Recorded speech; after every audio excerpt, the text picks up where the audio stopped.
保險險種啦，譬如有車險啦，又有好多其他啲嘅僱員嘅保險等等都好啦。大家有冇諗過其實錢從何來咧？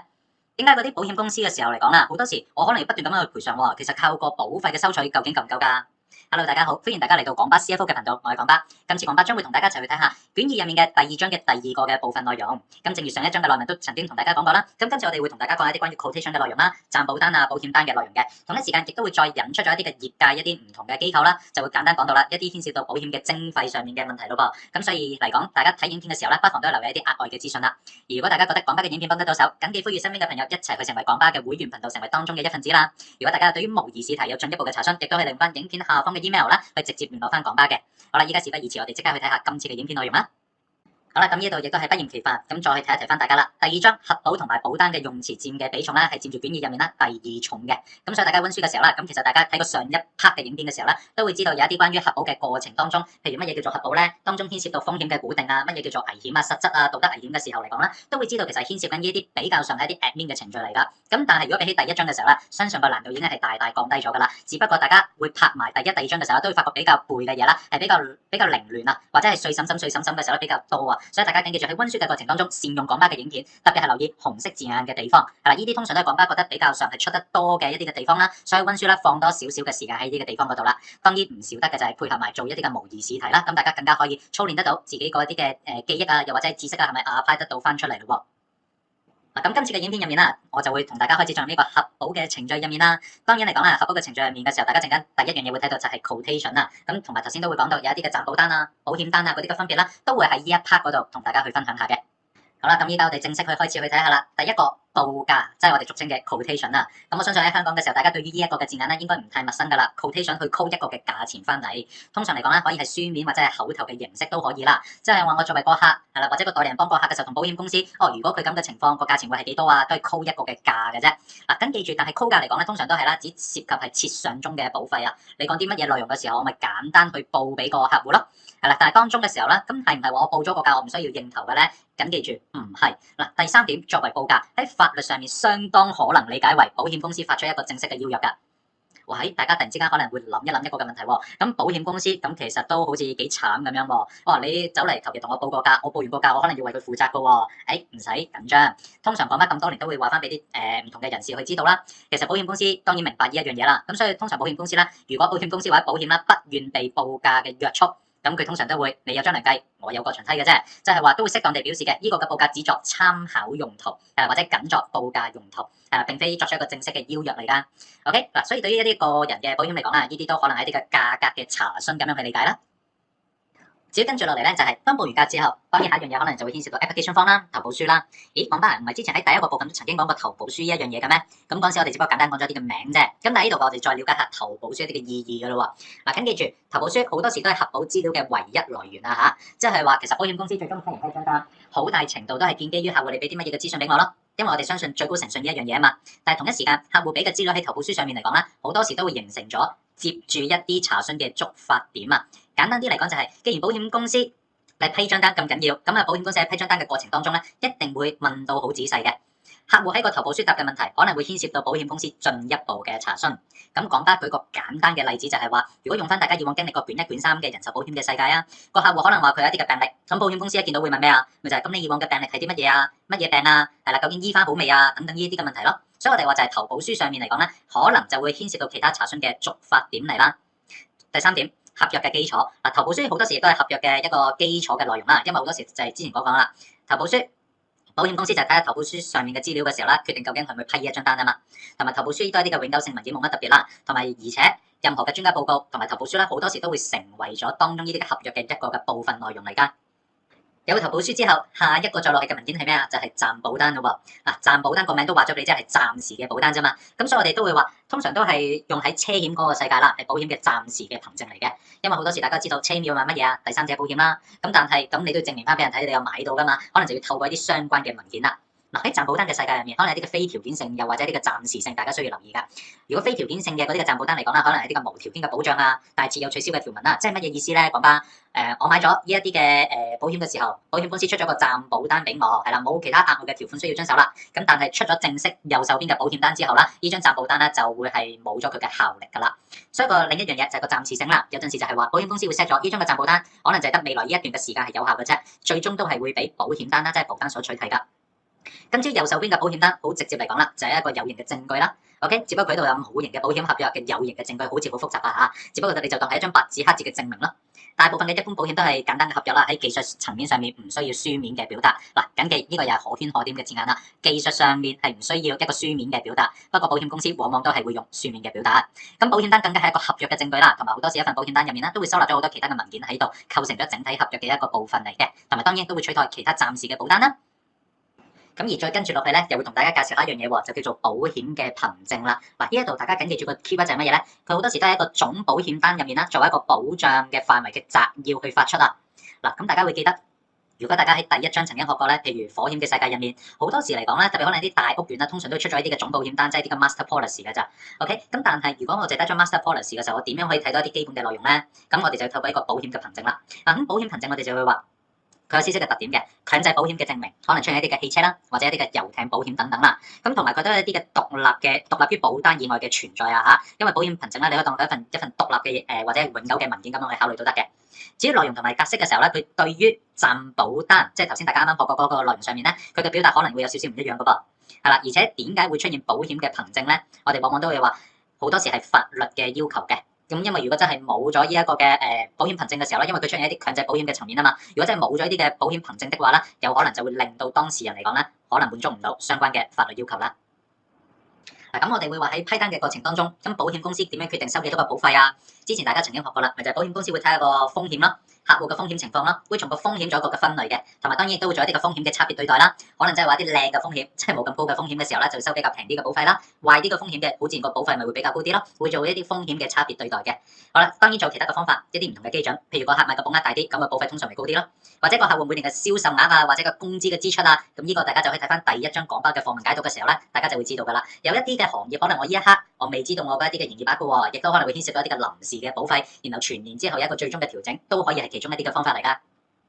咁我哋進一步去睇就係保費同生效呢兩者之間嘅關聯究竟喺邊一度啦？大家都仲有印象嘅，喺人壽保險嘅世界，梗係要俾咗錢先生效張保單噶啦。咁喺一般嘅保險世界入面係咪咁樣嘅咧？咁我哋都可以睇睇呢度咯。一，如果我哋從個普通法嘅角度去睇嘅時候，除非合約條款有明確相反嘅規定，如果唔係支付保費並不是合約生效嘅先決條件啊。哇！呢一個咧好 key 啊，好重要啊！呢一個有效嘅索償發生咗之後，保險公司一定要賠錢。當然，保險公司賠錢之前咧，好多時都係有權去追收翻。咁個人都未俾錢，我做咩要賠俾佢啊？都係有權追收翻個保費啦。呢個都係普通法嘅角度嚟嘅。咁但係如果我哋進一步睇入去嘅時候咧，呢個保單條文嘅層面啦，咁佢都引用咗一啲嘅例子出嚟噶。大多數嘅火險嘅保單都會嚴格表明啊，保唔保障好 depends on 究竟有冇收到個保費。有啲保單咧要會嚴格規定到啦，保險嘅保障有限性以收到保費為先決條件啊。咁所以大家緊記住。好多時保險公司會利用保單嘅條文，可能進一步去收緊有關嘅要求，係啦，或者有其他嘅調整。所以好多時我哋都要睇清楚個保單條文內容上面啦。咁喺度嘅時候咧，都簡單做少少嘅呼籲啦。如果大家覺得廣巴嘅內容啊或者影片幫得到手的話啦，多啲向你身邊嘅朋友仔去呼籲，一齊成為廣巴會員頻道嘅一份子啦。喺加入嘅時候咧，可能會牽涉到少少嘅成本啦。咁大家就當係請廣巴飲翻一杯嘅咖啡啦。咁我哋進一步再睇下保費一啲其他嘅情況啦。好多時大家要問兩個嘅問題嘅，其實客戶成日都問我俾錢嘅時候，如果真係俾咗錢俾個中介人。係啦，即係俾咗個前線人員嘅時候，當唔當我真係俾咗個保費㗎？嗱，呢一度嚟講咧，直接答會同埋唔會啦，咁啊太壟斷啦。因為我哋一定要問一個問題，就係嗰個嘅中介人佢本身有冇被保險公司授權去收過呢一個保費先？就算收嘅話，究竟係咪真係佢可以去收咧？呢啲都係我哋要去問嘅問題嚟㗎。第二個豁免或者寬免啊，和不容反悔嗱，呢個又係另一個大家需要留意嘅地方啦。因為一個係一個好重要嘅原則。如果保險公司曾經係毫不猶豫地收取咗遲交嘅保費，大家仲記唔記得相對應有啲乜嘢要留意啊？如果保險公司個客遲交保費你都容許嘅冇問題嘅時候，咁將來嘅話個客遲交保費，你唔可以突然之間就話佢，遲咗交保費喎。咁點解你第一次唔講，第二次你先走嚟講嘅咧？呢啲都我哋講緊寬免同埋不容反悔入面嚟講咧，經常要考慮嘅地方。好啦，咁跟住落嚟啊，我哋換一換嘅話題，跌入去一個徵費嘅地方啦。嗱，咁我哋會諗到汽車保險或者一啲嘅僱員嘅保險嚟講啦，往往都牽涉到強制性可能啲嘅法律上面嘅要求啦。咁如果相關嘅當事人佢真係俾唔到錢嘅時候，咁其實會唔會有一啲嘅第三方機構可能都會保障翻呢？而呢啲嘅機構又係啲乜嘢嘅機構？咁佢哋又都錢從何來嘅咧？咁呢度就同大家介紹啦。第一個，香港汽車保險局，嗱個名都話咗，你只係針對啲汽車保險啦。所有獲授權喺香港經營強制性汽車保險嘅保險公司啊，都必須成為其會員啦。咁佢錢從何來啊？又或者佢收幾多錢啊？經費咧就係第三點啦，嚟自對保險人即係嚟自對於保險公司簽發嘅所有汽車保單啦，都會額外收取一個保費徵費嘅。咁個徵費大家謹記必須謹記啊嚇，就係汽車保費嘅1%。嗱，至於第二個咧就叫做僱員補償嘅援助計劃啦。打工仔可能喺個工作嘅過程當中，可能有啲嘅因公傷亡啊嘛。哇！如果到時真係我無法喺我嘅僱主或者我本身間保險公司嗰度攞取一個嘅賠償，咁點算啊？咁就透過呢個援助計劃啦。當然依家呢個援助計劃啦，已經係俾咗呢一個嘅僱員補償無力償債管理局去負責啦。咁但係翻呢個嘅援助計劃先，佢目前嘅徵費率咧就係5.8%嘅。好啦，至於第三個啦，保險公司僱員補償嘅無力償債管理局，啱啱喺 B 點嗰度咧都曾經同大家提及過噶啦。只不過就係我作為一個嘅打工仔嘅時候，哇！如果我個僱主佢真係有啲嘅情況，佢可能係賠償唔到俾我嘅，可能就係話，可能就係我個僱員嘅補償嘅保險公司，依家真係無力償債啦。可能真係佢錢咧牽涉到太多，我賠唔起錢喎。我作為打工仔嘅時候咧，我就可以去揾呢一個嘅管理局嗰度啦。咁有關呢一個嘅收入嘅來源嚟講啊，當然係嚟自呢個管理局啦嘅收入來源係嚟自僱員補償保險公司嘅供款嘅。咁個供款額啦就係僱員補償保險費嘅2%。咁大家都要記住一啲嘅幾多個 percent 啊，幾多個 percent 啊，考試問得好密㗎嚇。嗱，咁最後一個地方大家要留意嘅就係 D 同埋 E 呢兩點啦。嗱 ，D 就係話政府為咗一個恐怖主義活動風險啊，提供一啲嘅財務安排啊。個名都話咗俾大家知道，涵蓋咗係僱員補償保險啦，業務面對嘅恐怖主義活動嘅風險啊。哇！如果真係一個恐怖主義嘅活動襲擊嘅時候咧，會唔會牽涉龐大嘅索償啊？可能到時嗰啲嘅局都未必夠嘅喎。咁所以衍生咗一啲嘅財務安排。嗱，咁我哋會話相關有一啲嘅金額嚟講啦，都規定咗嘅。金額定咗係嗰啲嘅供款入面啦。佢哋喺當月喺香港承保嘅僱員補償嘅保單嘅無保費嘅3%，咁大家要記記啦。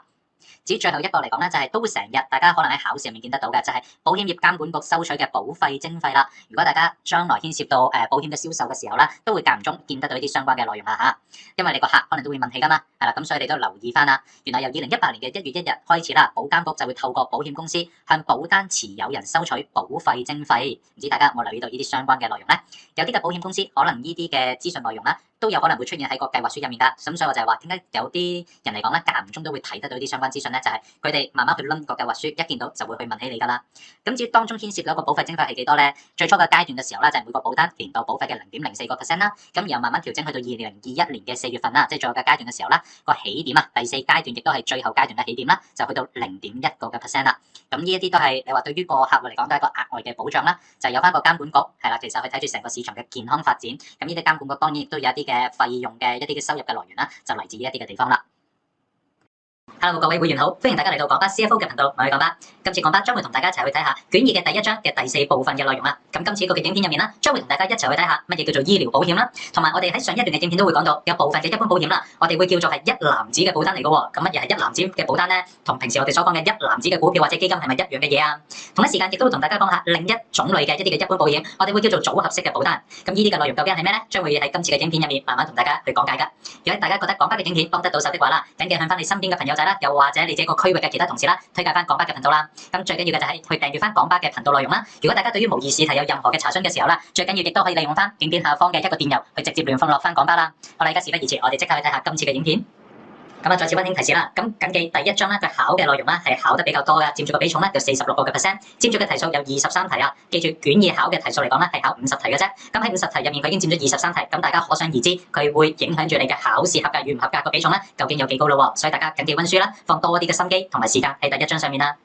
好啦，我哋翻喺個正文入面啦。咁以往講巴通常都會講到啦，買醫療保險有啲乜嘢嘅朋友仔買過，又或者自己依家都有醫療保險啊。其實大家都可以問一問自己呢一個嘅問題嘅喎，因為好多時啦，好多人都可能會話自己有買醫療保險。但係再下一個嘅問題就係，咁究竟包咗啲乜嘢？包咗幾多錢咧？其實好多人咧嚟講，可能冇詳細了解過自己份醫療保險啊。所以講巴都喺度可以派定個定心丸俾大家啦。就係將來如果大家真係去講醫療保險嘅時候啦，試下放心放膽去講啊。其實身邊有好多人嚟講咧，都係對於醫療保險係一知半解㗎。更加往論就可能係一啲嘅實報實銷啦，又或者係坊間通常所講嘅 CEO plan 等等呢啲嘅內容啦。咁詳細嘅分別咧，講巴喺未來再喺其他嘅影片再同大家分享啦。但係翻去個考試嘅範圍入面先，買得醫療保險基本目的當然係承保，就係由意外或者疾病引致嘅醫療費用啦。可能我撞車受傷，我跌親，又或者我真係病，我要到醫院睇醫生嘅時候，嗰一啲嘅醫療開支啦。咁醫療保險合約嚟講咧，通常個期限都係1年嘅，係啦，買完之後嚟講咧，下一年可以再續保嘅。以往好多人經常都會擔心一個嘅問題就係，喂，講巴會唔會我嗰一年咧 claim 得比較多，索償得比較多，保險公司下一年唔俾我繼續續保㗎？咁以往啦，如果講起真係10年8年前嘅時候，你問講巴呢一個嘅問題啦，我都係咁樣答㗎啦。有可能嘅，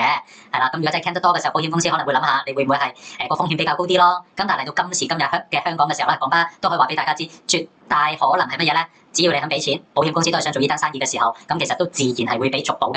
咁但係大家會諗，喂，咁點解？講巴你唔會講100%啊？咁永遠我都係講嗰句嘅説話㗎啦，永遠冇嘢係寫包單嘅。咁但係保險公司嚟講咧，一般都唔會點樣去拒絕個客繼續續保落去。唯獨是保險公司會做個乜嘢嘅做法咧？通常個客如果真係索償得比較多嘅時候啦，保險公司可能喺個索賠嘅流程嘅過程當中，可能賠嘅速度會相對冇咁快。因為保險公司可能會查得更加仔細，所以大家呢啲得個知字就可以啦。咁那邊廂嘅時候咧，仲有一點咧就係大多數呢啲嘅醫療保單咧都係容許個客啦有取消保單嘅權利嘅。好簡單啫，你唔需要張單嘅，咁你同保險公司講啦，我 cancel 咗張單佢咯，咁係有呢一樣嘅取消嘅權利㗎。咁醫療保單嚟講啦，一般有啲乜嘢嘅財產責任啊？咁呢啲都係大家又係見慣見熟嘅嘢嚟㗎啦。先天性嘅狀況唔包啦，保險生效前咧已經患嘅疾病啊或者已存在嘅殘疾呢啲唔包啦。咁頭兩點嘅時候啦，我相信有部分嘅朋友仔啦都知道啦，坊間有啲嘅保險公司嘅醫療保險啦，開始慢慢嘗試去包埋頭兩點嘅內容落去啦。大家有興趣嘅時候自己可以去搜羅啦。不過翻去考試嘅層面嘅時候，先天性狀況同埋呢啲保險生效前已患嘅疾病啦，唔使諗㗎啦，直接擺翻落場嘅責任就可以㗎啦。好啦，仲有一啲嘅生仔唔包啊、不育唔包啊、整容唔包啊、例行身體檢查通常都唔包啦。同埋最後一個嘅牙科治療，即係嗰啲洗牙性啊，咁嗰啲都係唔包啦。除非因為意外而需要進行嘅牙科治療啊嚇，即係話可能撞車係啦，冚落去個軚盤嗰度冚崩咗隻牙，咁然後需要做一啲牙科治療，呢啲先至包啦。咁但係一般嗰啲洗牙性嘅時候啊，咁呢啲就唔包㗎咯喎。咁所以大家要知道醫療保險嚟講咧，一啲嘅限制同埋除外責任啦。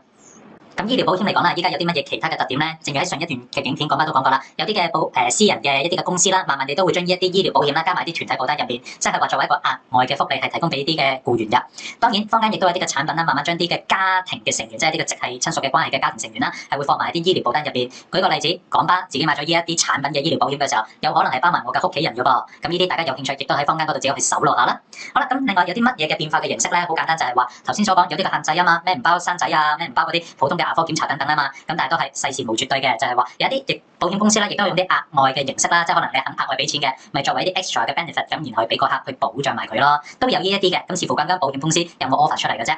而至於第三點嘅就係住院保障啦。咁其實住院保障好多時就係話有可能牽涉到啲住院現金添啊，即係話個客可能住咗幾多日醫院嘅時候，咁其實保險公司啦可能會按日咁樣啦額外賠一啲錢俾佢㗎。至於另一種嘅做法就當然係實報實銷啦，即係啲嘅離償嘅保障啦。可能你真係住醫院嘅期間，可能你睇咗幾多錢醫生，做咗幾多錢嘅手術費，又或者係醫生巡訪費、專科醫生費等等嗰啲啦，都會做翻個實報實銷嘅離償保障俾翻個被保人㗎。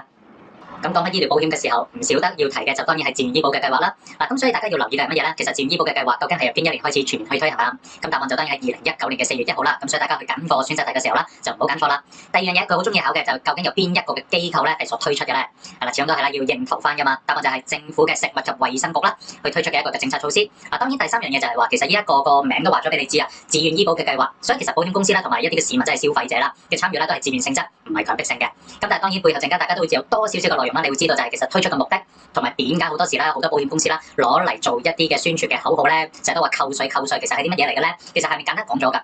保險公司推出呢啲嘅自願醫保計劃嘅時候嚟講啦，好多時都係要得到乜嘢咧？要得到食衞局啦佢哋嘅認可先啦，即係你唔係亂咁去推出一啲嘅醫療保險嘅計劃㗎，一定有一啲嘅最低嘅 minimum 嘅 requirement 啦，係需要遵守翻㗎喎。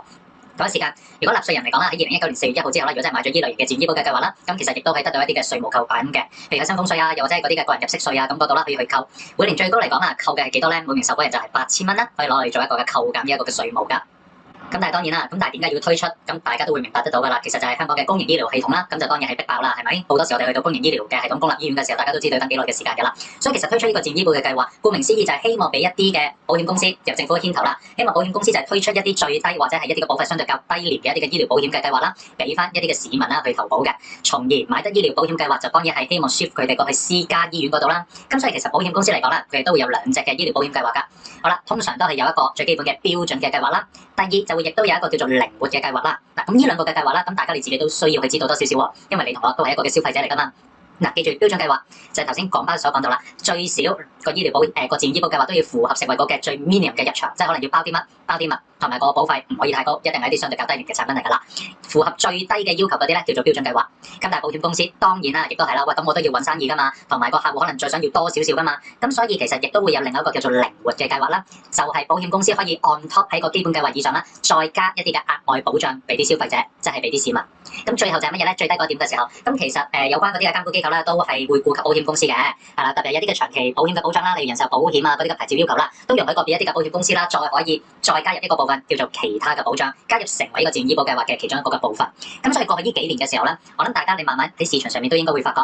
自願醫保計劃其實開始慢慢都會越嚟越豐富㗎啦，保障嘅內容，甚至乎好多時大家喺一啲嘅保險公司啦，你揾到一啲嘅自願醫保計劃嘅時候，都可以留意下佢嗰啲嘅靈活計劃啊等等啦。咁但係當然唔係，我就係想簡單最基本有個標準嘅計劃係啦，最 minimum 嘅係啦，保障下自己嘅標準計劃，亦都可以去留意下㗎。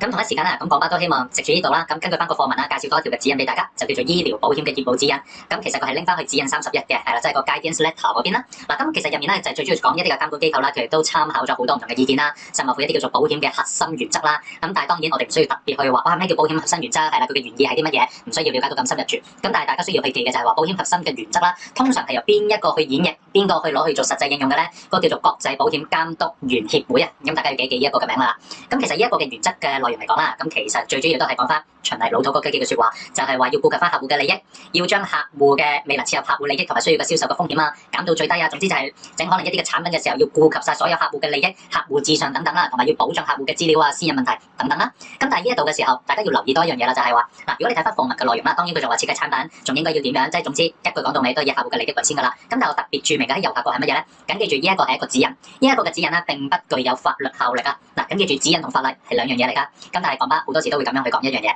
業界嘅指引如果唔跟嘅話，咁其實個後果啦都可以話係可大可小㗎。所以雖然個説話就係指引並不具有法律效力，因為佢唔係附屬，佢唔係一個法例。咁但係好多保險公司啦都係會跟從相關嘅指引嘅。好啦，咁我哋簡單講完頭先嘅醫療保險之後啦，跟住就會開一個新嘅 topic 咯，就係組合同埋一籃子保單。嗱，咁跟住大家會睇4隻嘅保險險種啦嚇，分別係家居保險啦、家用保險、旅遊保同埋一啲嘅商業保險嘅組合保單啊。咁喺今次入面嚟講啦，咁廣巴會簡單同大家介紹部分嘅保險嘅種類先啦。嗱，咁但係喺講之前啦，咁廣巴希望大家特別去記一記，陣間廣巴會講到邊一隻嘅險種係屬於一籃子嘅保單，邊一隻嘅險種係屬於組合嘅保單。考試係經常都會考呢一個嘅地方㗎，佢可能會問你以下邊一隻嘅保險種類係屬於一籃子嘅保單，或者係屬於組合嘅保單，你就要識得揀翻有關嘅產品啦，即係嗰個嘅保險險種啦，可能你就揀翻家居保險啊、家用保險啊，去配對翻相關嘅選項咯。所以呢度大家要小心啲啦。好啦，不過喺一開始嘅時候啦，大家通常都會問一個嘅問題嘅就係，喂，廣巴，既然你講到啦，考試會問乜嘢叫做一籃子保單，乜嘢係屬於組合嘅保單，咁但係乜嘢先至叫做組合保單，乜嘢叫做一籃子保單咧？我識分類啫，但係乜嘢先至叫做組合保單、一籃子保單啊？嗱，咁廣巴喺度簡單去講一講咯。嗱，你會見到先睇下面嘅一籃子保單先，唔知道大家有冇買過旅遊保險咧？如果大家有買過旅遊保嘅時候，都會知道啦。可能你行入去銀行又好，去 ATM 機又好，甚至乎可能你去保險公司買都好啦，佢本身都係 default 預設咗一 set 嘅內容喺嗰個嘅保單入面㗎啦。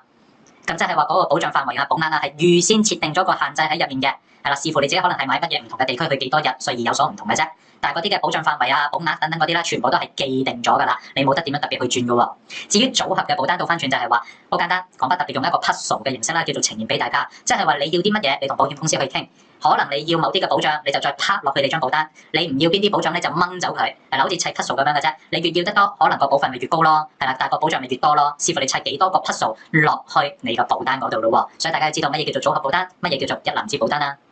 咁就先同大家去睇下第一個嘅保險險種先，就叫做家居保險。嗱，家居保險嚟講咧，唔知道大家自己本身有冇買到咧？嗱，家居保險同火險係兩樣嘢啊，咁大家一定要搞翻清楚佢先。我哋而家先講緊嘅係家居保險。顧名思義，家居保險啦，即係保障個業主啦，係啦，或者個房東啦，佢喺屋企入面嗰啲嘅家私嘅保障啦。如果你自己本身都有啲嘅家私啊，喺間屋企入面你想保障嘅有關嘅損失嘅，咁你都可以買翻一份家居保險㗎。嗱，家居保險啦，緊記住第一個重要嘅 point，佢係屬於一籃子嘅保單，一籃子嘅保單，緊記住啦。咁佢本身係一啲嘅私人保險啦，主要提供一啲嘅財產嘅保障。承保嘅係建築物內或者其內部嘅物品啊！嗱，呢一個先搞清一樣嘢。雖然大家後面未睇到咩叫火險，但係緊記住家居保險保緊嘅唔係個結構。講多次，家居保險保障唔係個結構，唔係個建築物嘅結構啊嚇，係保緊嗰啲嘅家私嘅內容啊。即係業主啦同埋房東啊先至有權為純建築物購買呢一個嘅保險啦。例如我哋話純建築物嘅保障，可能係業主或者房東去買啦。因為有啲嘅業主嚟講啦，房東嚟講啦，佢哋真係擔心自己一層樓嘅結構有問題喎，淨係想包個建築物嘅啫。咁但係純家居嘅物件啦，即係類似嗰個家居保險啦，就係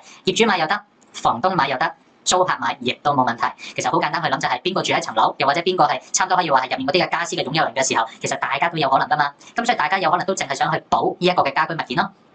最後一個建築物及家居物件啦，嗱，你會發覺同純建築物嘅保障都係業主或者房東先至會去買嘅啫。因為大家諗深一層就係，我作為個租客，建築物嘅結構唔會關我事。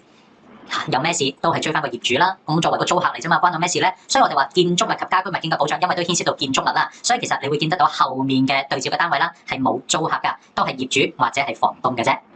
好啦，咁既然我哋頭先知道家居保險嘅時候咧，有可能係包括呢個建築物同埋家居入面嗰啲嘅財產嘅時候咧，咁我哋一個好簡單去睇下啦。針對建築物先，建築物嘅基本嘅指明危險咧，佢都寫到明喎，係有關指明危險嘅保障咧，係必定承保火災啊。因為我哋都會知道啦，好多時針對一個建築物嘅損害嘅時候，都係會由火引起㗎啦。因為火先至破壞一個建築物佢自己嘅內部嘅結構啦。咁但係進而延伸到嘅係乜嘢咧？其實都係一啲嘅附加嘅危險啦，有可能係會包埋㗎。嗱，呢啲嘅附加嘅危險可能係成日所講啦，根據內文所講就係啲個風暴啊、旋風啊、地震啊等等呢啲都係啦。咁好啦，當然那邊廂嘅時候一啲財產嘅時候啦，一啲盜竊引起嘅損失啊、損害啊，有可能都係可以包埋㗎。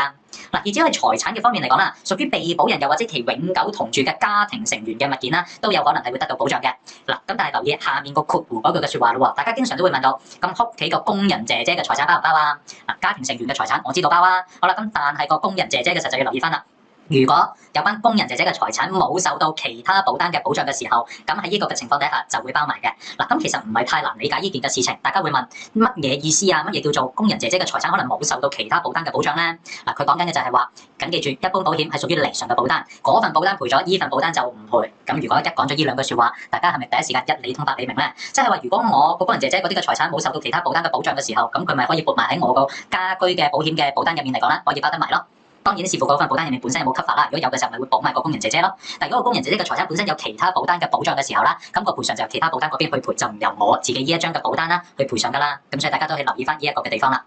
咁再者，其實家居保險啦，一般啦一啲例子通常都仲有啲乜嘢會去包咧？呢度講翻以往次睇啦，都覺得係幾得意嘅係乜嘢咧？暫時搬移嚟嘅物品啊，但係有關嘅物件啦，仍要擺放喺指明嘅區域中嘅處所入面啦。即係可能一啲嘅屋企嘅一啲家私物品啦，我暫時要搬離住嘅時候，搬嚟呢個屋企嘅，可能我新居又未搞掂，舊居又俾人逼遷，我真係要將呢啲嘅物件要暫時搬嚟嘅時候，咁好多時咧就睇翻保險公司啦。OK， 你肯搬嚟嘅時候，你需要搬嚟嘅時候咧，你一定要存放喺某一啲嘅區域嗰度，先至有呢個嘅保障。而且嚟講啦，呢啲嘅家居保險啦，送往新居途中嘅物件，好多時都同樣地有呢一啲嘅保障喺度嘅喎，咁大家都可以去留意下啦。甚至乎啦，咁講翻以往經常都會講嘅，有好多人會擔心啦，搬屋嘅過程當中啦，會成日揩花整爛啊，咁自己嗰個嘅家居嘅物件啦。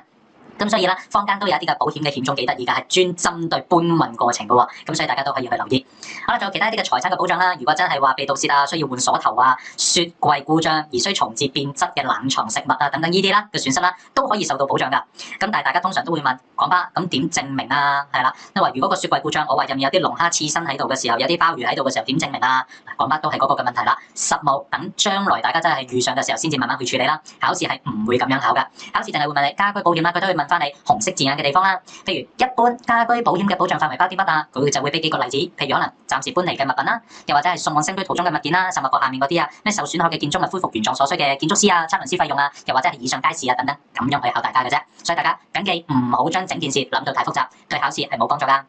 好啦，仲有啦，喂，如果真係個屋企有啲咩事，我要逼遷，我要暫時租住其他地方嘅時候，第7點，呢啲嘅租金都有可能係得到呢個保障範圍入面啦。好啦，仲有其他唔逐個去讀啦，譬如嗰啲咩免費轉介下嘅服務啊、開鎖啊、水管維修啊、電器維修、冷氣維修等等一紮乜嘢嘅維修費用啦。咁其實好多時家居嘅保險入面啦，都會包埋呢個嘅轉介費嘅。咁但係呢度額外大家得個知字啦，睇清楚個題目係免費轉介嘅服務啊嚇，即係話保險公司啦，即係如果個客佢真係有呢個保障嘅時候，喂，我真係個鎖頭爛咗，我嗰個冷氣機壞咗，係咪真係換個新嘅冷氣機，換個新嘅鎖頭可以同保險公司去 claim 啊？唔係，只不過係好多時係保險公司會俾一個免費嘅電話或者免費嘅一個 contact point 或者係其他嗰啲嘅免費嘅轉介俾個客嘅啫，後面牽涉嘅費用啦，好多時都係唔包㗎，咁所以大家都要留意下呢一啲嘅地方啦。好啦，咁家居保險有啲咩限制同埋長話責任啊？或者個保費通常係根據乜嘢嘅情況去收取高與低嘅咧？先睇下限制同埋長話責任啦。我哋嘅老朋友打仗啊、暴亂啊、核啊等等嗰啲啦，大家已經睇過無數咁多次㗎啦。呢通常都係長話嘅責任啦。好啦，咁但係後果損失點解會跌咗喺呢個長話責任咧？嗱，咁記住頭先上一兩版嘅時候講乜曾經講過係乜嘢啊？喂，如果個住所有啲咩問題啊，變得危險啊，要另外揾地方去租啊，住先嘅時候嗰啲嘅租金啦，係可以好多時喺個家居保險入面係可以去包埋嘅。咁但係呢度講嘅後果損失呢個 consequential loss 嚟講啦，就係話除咗頭先所講嗰啲嘅情況以外，其他嘅後果損失啦，通常都係唔包㗎啦。咁所以大家留意住啦。再者，處所空置，俾個住所太耐冇人喺入面嘅時候，個保單就自動暫停呢一個保障。其實唔太難理解嘅。我哋幻想我哋個飛天大道嘅時候，如果嗰間屋係啦，一個就成日燈火通明，一個就成日都係冇人喺入面嘅，唔開燈嘅時候，我哋都會知道唔開得嗰間屋俾人爆竊啊，又或者有任何損失嘅風險啦，高好多啦。所以其實保險公司都有啲同樣嘅諗法，咁所以都寫咗呢個處所空置嘅條款喺入面啦。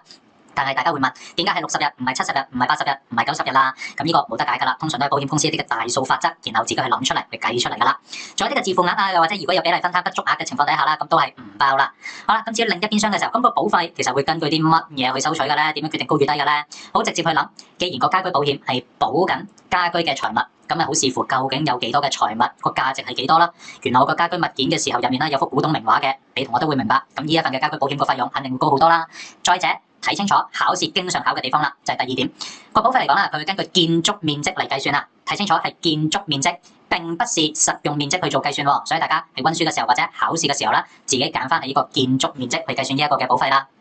好啦，咁我哋睇完家居保險之後啦，下一個同大家睇嘅就係家用保險。嗱，咁家用保險嚟講啦，咁大家首先留意，佢都係屬於一籃子嘅保單嚟嘅。咁佢顧名思義啦，可以係獨立嘅形式，可能幫工人姐姐去買翻份家用保險啦。同一時間亦都有可能出現喺家居保險入面啦，作為一個自選形式嘅保障啦，去提供嘅喎。咁所以大家如果真係去考慮去選購呢啲嘅家用保險嘅時候咧，都可以去留意下啦。咁但係個保障方面啊，係針對乜嘢啊？最主要咪就係針對翻就係家用啦，我哋承擔翻僱主嘅責任啦，同埋提供翻啲嘅僱員福利啦。通常都係包可能一啲嘅醫療開支啊，又或者係啲嘅送返費用啦。呢度講嘅送返費用唔係講緊個機票啊，係講緊如果個工人姐姐真係有啲乜嘢三長兩短嘅時候嚟講啦，可能要將佢嘅軀體啦送翻去原居地嗰個嘅送返費用啦。仲有啲嘅人身意外嘅利益啦，又或者啲公眾責任啦嚟講啦，都喺個家用嘅保險入面會包埋嘅。公眾責任可能牽涉到就係話，喂，可能咪即係整下嘢係啦，即係抹下窗嘅時候將啲嘢整咗落街整親人都有可能牽涉嘅噃。咁另外一啲嘅其他嘅保障啦，一啲嘅臨時嘅家用津貼，即係如果工人姐姐有啲咩事，我另外要請個人翻嚟嘅時候，呢啲咪叫做臨時嘅家用津貼啦。咁嗰啲嘅替工啊、所需嘅開支啊，又或者係家用不忠誠啊，簡單嚟講就係穿櫃桶底啦，導致被保險人帶嚟嘅財務損失。咁但係呢啲啦，好視乎個別保險公司啦，究竟佢提供嘅保障有冇呢一啲嘅部分啦。有啲可能冇，有啲可能有，甚或乎有啲可能要加錢先至有呢一啲部分嘅保障係提供埋㗎。好啦，咁跟住我哋睇下家用保險有啲咩限制同埋場外責任咧，你都見得到，佢寫住某啲方面同提供不同嘅險種情況係一致啊。如果我哋睇翻個研習資料手冊嘅時候咧，就係話有一啲嘅人身意外嘅保障啊，可能有一啲嘅場外責任條款，同樣地都適用於喺個家用保險入面嘅喎。有嗰啲咩自殺啊、分娩啊、懷孕啊等等呢一啲嘅內容啦。咁但係呢個比較少考嘅，考試考得比較多嘅係乜嘢咧？個保費嘅根據又係點樣去收啦？直接嚟講就係按人頭收費，按每名嘅家用收取固定嘅保費。咁所以大家呢度緊記住背咗紅色嘅字眼啦，按每名家用去收取固定嘅保費啦。好啦，咁今次嘅影片啦，咁講巴暫時就先喺度停一停啦。咁下一次嘅影片嘅時候咧，咁講巴就會再同大家去講埋旅遊保險啦。咁唔知道大家自己平時有冇去旅行嘅時候咧，都有買到旅遊嘅保險咧？原來旅遊保險入面咧都可以分唔同嘅種類嘅喎。所以喺下一段嘅影片嘅時候咧，咁講巴將會同大家講下旅遊保險買嘅時候咧，有啲乜嘢需要去注意啦。同一時間咁亦都會同大家講埋最後嗰啲嘅組合式嘅保單究竟係啲乜嘢啦。咁其實第一章嘅時候啦，已經係講咗絕大部分嘅內容啦。所以再講埋少少後面嘅部分啦，應該整個第一章啦，我哋就可以同大家一一去涵蓋晒㗎啦。但係都係嗰句，大家溫書嘅時候，盡可能都去睇睇個研習資料手冊，因為喺入面其實佢有啲嘅例子啦，係啦，一啲嘅 example 其實佢都寫咗研習資料手冊嘅。咁但係喂唔係喎，講巴我真係冇時間睇晒成個研習資料手冊，睇唔晒嘅時候唔緊要，係啦，最緊要就係講巴喺影片入面紅色字眼嘅地方，大家最基本都要去背咗佢先咯喎。咁所以希望都可以幫得到大家啦。嗱，咁去到最後嘅時候，咁循例地都係啦，對講巴嘅影片覺得幫得到手，緊記住推介講巴嘅頻道俾你身邊嘅朋友仔啦，同埋亦都係啦。咁講巴我希望大家加入埋成為一個會員頻道嘅時候，你就當係請講巴飲杯咖啡啦。因為最主要就係講巴希望係將唔同嘅資源集中喺唔同嘅人身上啦，希望可以幫得到大家。好啦，影片嚟到呢一度啦，咁如果真係嗰啲咩模擬試題有興趣，就再喺 email 嗰度聯絡翻講巴啦。我哋再喺下一段嘅影片嗰度再見。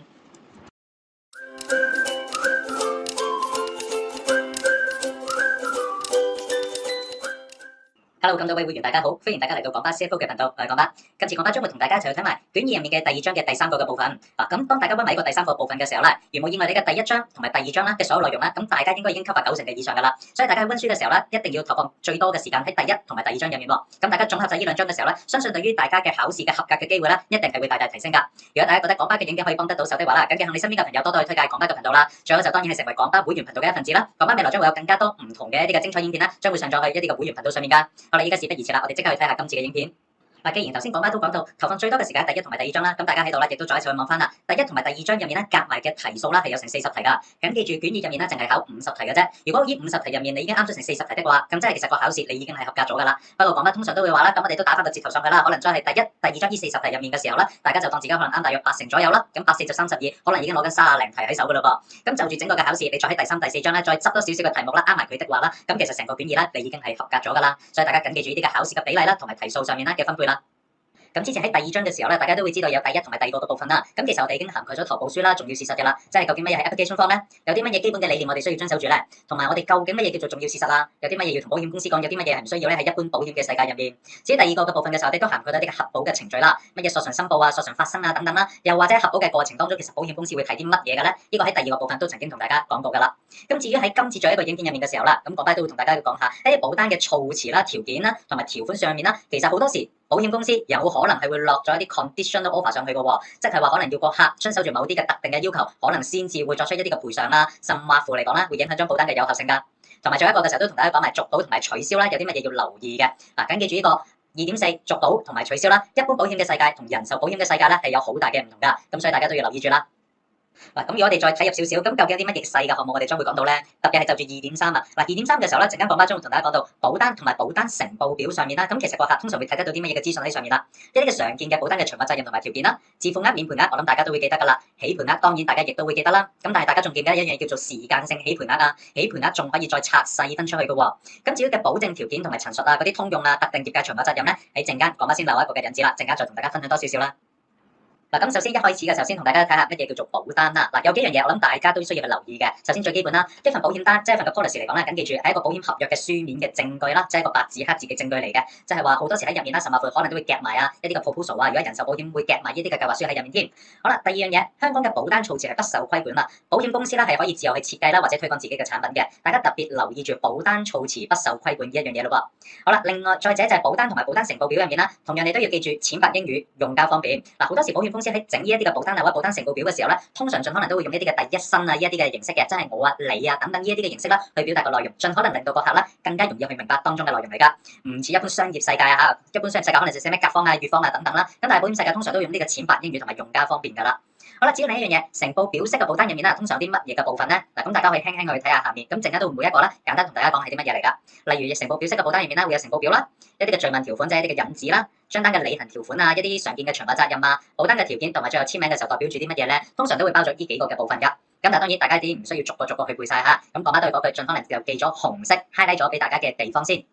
嗱，咁我哋進一步去睇入去嘅時候啦，譬如一個嘅承報表或者一啲嘅罪文條款嘅時候啦，咁講乜都會知道嘅。大家通常見到咁多嘅文字咧，都會驚一驚噶啦。咁但係都係記住紅色嘅字眼就可以噶啦。因為考試通常會點樣去考大家咧？佢會話承報表嘅時候常見或啲乜嘢嘅資料啊，咁佢就一樣係俾 A 可能係保單嘅編號 ，B 就係俾翻佢詳細資料啊、名啊、年齡啊、地址啊等等啦，C 嘅就係可能保單限額，D 咧就可能係以上皆是。佢通常都會咁樣去考大家嘅。OK， 咁所以大家要留意咗啲紅色字眼地方咯喎。好啦，至於第二個嘅罪文條款啦，就係我哋通常所講嘅合約嘅引子啦，即係呢份合約係點點點，係代表住啲乜嘢？間唔中係啦，間唔中嘅時候有啲保費嘅支付嘅形式啊，可能都會喺入面提及添。咁但係呢啲就唔係一個唔係一個必定會出現嘅嘢嚟嘅。咁但係考試嚟講咧，通常你見到啦，合約嘅引子通常會出現喺乜嘢地方啊？考試曾經見過佢咁樣考過㗎。合約嘅引子通常會出現喺罪文條款，咁所以大家都可以咁樣去記住咯喎。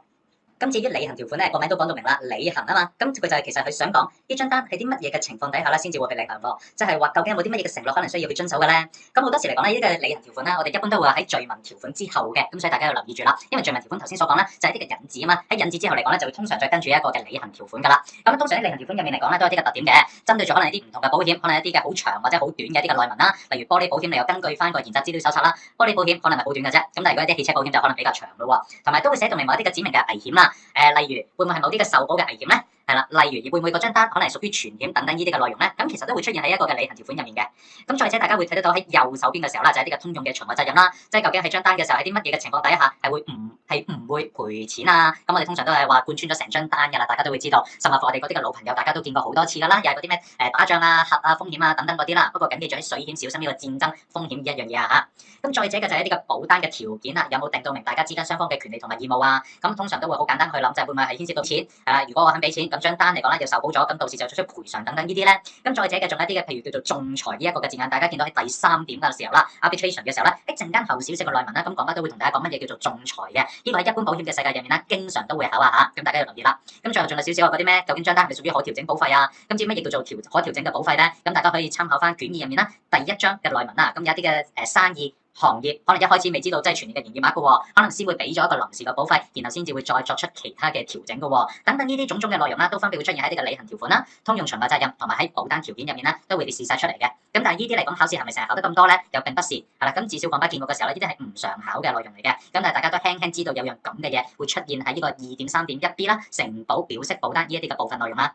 好啦，咁至於自付額、免賠額同埋起賠額嘅時候，我相信大家應該對佢哋都唔陌生噶啦，因為喺卷1又好啦，卷3又好啦，咁其實大家喺溫書過程當中都見過一啲類似嘅字眼噶啦喎。基本嚟講，我哋話自付額嚟講咧，即係自己要食嗰個嘅部分啦。咁我哋會分開咗3個唔同嘅自付額嘅。標準嘅自付額，即係話所有同類嘅保單咧都一定會出現噶啦，即係話一個好常見嘅情況，並不存在於可能個客啦額外自己啦，要去個別客戶要 suffer 多少少啊，並不是。標準嘅自付額係適用於所有同種類嘅保單嘅，冇話特別一啲嘅保費嘅扣減啦。第二個附加嘅自付額，附加嘅自付額係指緊承保人額外規定嘅，可能保險公司針對住呢一個嘅生意又好啦，又或者係呢類型嘅客嚟講啦，可能有啲額外嘅自付額可能放咗上去。至於自願嘅自付額，咁大家要注意咯喎，3個嘅自付額入面咧，特別針對住自願嘅自付額啦，呢個先至係個客自己去選擇，希望獲取到扣減保費嘅優惠，因為個名都寫到明啦，係自願嘅，係個客喂我願意可能自己食多少少呢一個嘅額度嘅呢一個嘅索償喎，咁我就換取翻個保費平啲啦，咁呢個叫做自願嘅自付額。嗱，至於免賠額嚟講啦，好多時我哋都會話同自付額啦，咁呢兩個嘅術語可以互換啦，咁個理念上咧係差唔多嘅內容嚟噶。咁但係至於最後一個嘅起賠額啦，咁大家就要留意啦，時間性起賠額呢一個嘅內容咯噃。以往可能大家都諗到起賠額就起賠額啦，即係話唔超過嗰個嘅銀碼就唔賠，超過咗嘅話嚟講咧就會賠足晒啊嘛，係咪？起賠額先至開始賠償啊嘛。好啦，咁但係我哋話如果用時間性起賠額去諗呢件嘅時候，又點樣去睇咧？嗱，例如喺營業中斷保險入面，我舉個簡單嘅例子啦，可能喺呢個營業中斷保險喺第1章嘅時候咧，同大家去講過嘅，佢可能會寫到明張保單離場嘅期間最少係要有48個鐘頭。否則喺離場期間入面嚟講咧，發生嘅損失咧係唔保嘅，即係買咗張單嘅時候啦，最少都過咗48個鐘，係啦。否則嘅話咧，呢段期間嘅損失係唔包嘅，可能會有呢一啲類似嘅字眼㗎。咁所以大家就要知道時間性起賠額。以往嘅起賠額我哋會用個銀碼去諗，但係時間性起賠額佢講緊咧就係用時間去諗㗎啦。咁至於個48個鐘頭嚟講咧係一個嘅例子嚟嘅，咁大家要留意翻啦。好啦，咁喺度就買賣廣告啦。咁同樣哋都係，大家如果對於模擬試題有進一步嘅查詢嘅時候啦，咁記得利用翻影片下方嘅 email 啦，去直接聯絡翻講班咯。當然亦都最好就向你身邊嘅朋友啦，去推介一齊成為會員頻道嘅一份子啦。當中可能涉及少少嘅成本嘅時候啦，大家當係請個乜飲翻杯咖啡啦。好啦，咁跟住轉一轉個話題啦，我哋就去睇下保證條件同埋陳述呢一個嘅部分啦。先同大家睇下乜嘢叫做保證先。嗱，我相信大家照字面去睇都會知噶啦。所謂保證就係個客對於保險公司啦作出嘅一個絕對承諾啊。例如有啲乜嘢嘅內容咧，咁大家可以輕輕去記一記，或者自己都去了解下噶。客戶其實要同保險公司可能作出啲乜嘢嘅承諾啊？第一個我哋就叫做有所為同埋有所不為啦。咁根據翻個課文內文嘅時候咧，有個幾得意嘅，所謂有所為就係話，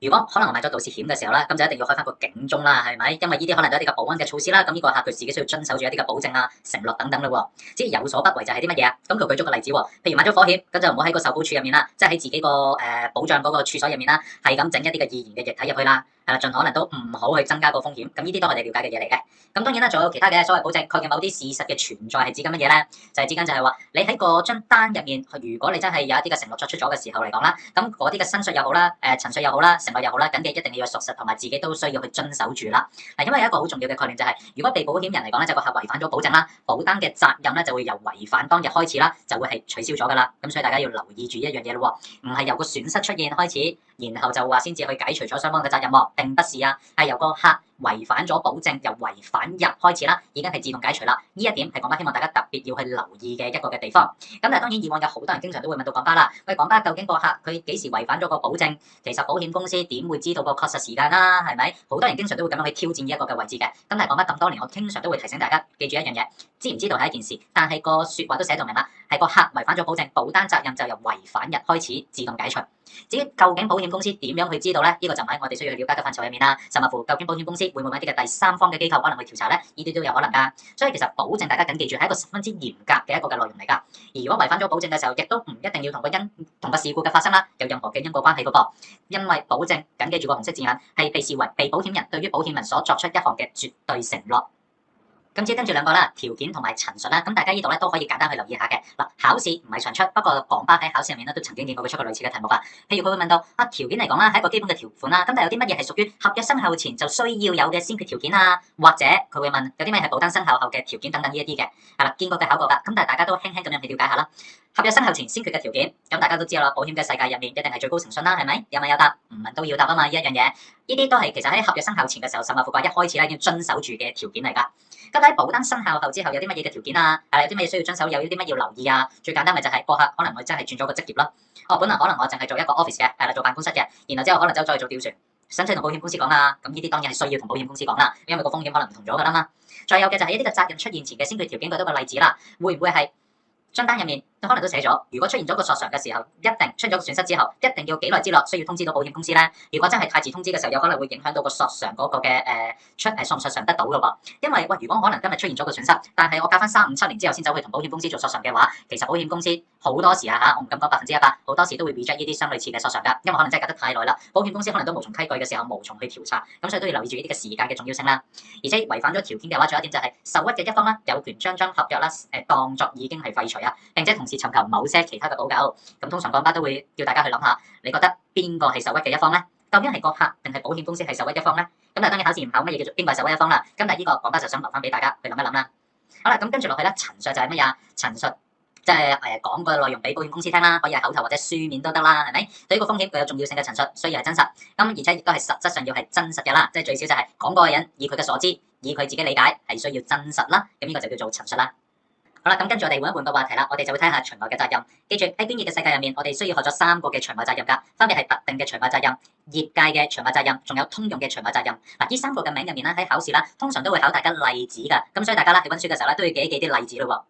咁正如講翻頭先講過，呢幾個嘅場外責任入面咧，好多時都會考啲例子啊，咁所以大家下面嗰啲嘅例子咧，自己都去溫一溫喎。咁但係講翻都想由左至右咁樣啦，簡單介紹每一個場外責任係講緊啲乜嘢啊？首先第一個通用嘅場外責任啦，我哋講緊係針對某啲險種嘅所有保單。舉個例子，你同我可能都走去買份車險嘅時候，買同一份嘅車險，大家嘅場外責任咧係一模一樣嘅，係啦。譬如我哋會話，可能有啲大家常見嘅場外責任啦，係啦，例如一啲嘅賽車啊，又或者嗰啲速度測試啊，汽車行業嗰啲啊，你同我都會出現喺我哋自己嗰份嘅車險入面噶啦。至於特定場外責任就倒翻轉咯，可能我哋大家都買同一份嘅保險，都係我試下用，大家可能買同一份嘅人身意外保險啦，不過可能你同我嘅場外責任有啲地方係唔一樣噶。舉個例子。係啦 ，touch wood 講翻有個椎間盤突出嘅時候，咁我嗰張單嘅人身意外保險入面嘅場外責任啦，好可能就會出現咗呢一個嘅場外責任啦，就係針對住椎間盤呢一個嘅位置啦，因為可能呢啲係個別特定風險嘅人士啦，先至有嘅啫。咁至於業界場外責任嘅時候咧，有少少似通用嘅場外責任啊嚇，譬如又係嗰啲核啊、輻射啊、戰爭啊、引爆啊等等呢啲嘅損害啦。至於最後其他嘅場外責任啦，又係差唔多，你同我都係大家會面對噶啦，所有嘅險種啦，係啦，雖然唔講100%，但係絕大部分咧都會有噶啦，欺詐唔包啦，係啦，即係擺明我保險公司，咁呢啲肯定係唔包噶啦，仲有嗰啲咩恐怖襲擊啊、內亂啊等等呢啲種種嘅情況都係啦。咁去到最後啦，針對住續保同埋取消咧，都同大家去講翻有關嘅地方咯噃。咁記住喺呢個影片一開首講翻曾經講過，喺一般保險嘅世界入面啦，續保嚟講咧，同人壽保險其實有好大嘅唔同噶，咁所以大家留意住啦。首先第一樣嘢，續保，咁記住人喺一般保險嘅世界入面，之前我哋都曾經學過啦，好多時可能都係一年咁樣去續保啦。咁喺續保嘅時候咧，就當係一個新嘅合約咁樣去存在噶啦。而個最高誠信嘅原則咧，亦都係再次去生效咯。可能會唔會當中有啲乜嘢係曾經係更改過啊？咁其實個客都有責任要同保險公司去講噶啦。咁當然喺個過程當中嘅條款咧，亦都可以係再商量啦。咁都係個客。可能同保險公司再商量，保險公司亦都可能同個客再去商量翻啦。咁至於仲有一樣嘢咧，呢個考試好通常咧都成日考嘅，咁大家要記啦，就係保險公司其實係冇義務提醒個客續保日期係就快到呢一樣嘢㗎。咁但係通常大家都會有一個嘅問題，唔係喎，成日可能大家可能買咗啲保險又好啦，家居保又好啦，成日啲保險公司都會提你㗎嘛，對不對？咁所以就係大家留意住現實世界，保險公司當然係當係生意，梗係會提醒個客啦，係啦。但係按個法律責任嚟講，其實保險公司係冇義務提醒個客，佢將一般保險啦個續保日期就快到啦，係冇呢個義務要去提醒㗎。好啦，咁跟住再落去啦，取消又係啲乜嘢啊？咁取消就係話我唔要張單咯，係啦。咁有啲乜嘢嘅取消嘅條款，我哋都需要去留意咧。咁其實根據翻個有關嘅內文都會寫到啦，其實係冇人有自動嘅權利去取消個保險合約㗎，只不過通常都係根據一個取消條款嚟講啦。通常都會允許保險公司去取消翻個保險合約嘅，係啦，因為大家緊記住，按照一啲嘅法律原則又好，咁但係保險公司都有啲嘅條款細則，咁其實互相可能會有一啲嘅制衡又好咧，或者嘅修訂等等呢啲都好啦。咁如果係保險公司去取消張單嘅時候咧，保險公司就按比例去退翻一啲嘅保費，俾翻個俾個客戶噶咯喎。好啦，咁至於被保人嚟講咧，取消個保險合約啦，就係用呢個短期保費退款嘅，我哋會叫做短期保費退款。如果大家想去了解當中咩叫做按比例退保費，乜嘢叫做短期保費退款嘅時候咧，緊記睇翻個現實資料搜查入面，其實佢有解解讀過㗎啦。只不過喺呢度嘅時候講乜針對翻個考試，以考試合格為大前提的話，呢度我就唔太複雜落去啦。咁所以大家緊記住，保險公司取消張單嘅呢個叫做按比例退保費。客戶即係個被保險人取消張單嘅時候啦，我哋會退翻個叫做短期保費退款。咁大家要咁樣去留意翻兩者嘅分別啦。